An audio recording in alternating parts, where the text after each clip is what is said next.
Aka, abo'y qimmatmi yoki emulsiyami? Qaysi bir uyimga premiumli beradi? Nima deganingiz bu? Albatta emulsiya qimmat ko'rinish ham beradi. Nimaga unaqa deyapman? Ko'p hashamatli xonadonlarga kiradigan bo'lsangiz yoki bo'lmasa yangi minimalizm stilda qilinayotgan uylarga kiradigan bo'lsangiz, ko'pida, aksarida emulsiya yoki attachento qilingan bo'ladi.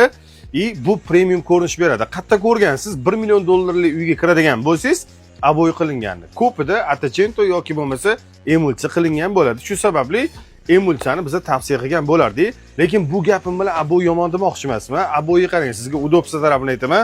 Xo'p, nisbatan arzon bo'ladi, uzoq yillar xizmat qilib beradi. Lekin bitta minus tarafi ham bor. Abo'yga ko'chirib tashlab boshqa qilaman deydigan bo'lsangiz, remontingizni dabdala qilishingiz mumkin. Xullas, ovoragarchilik ko'p.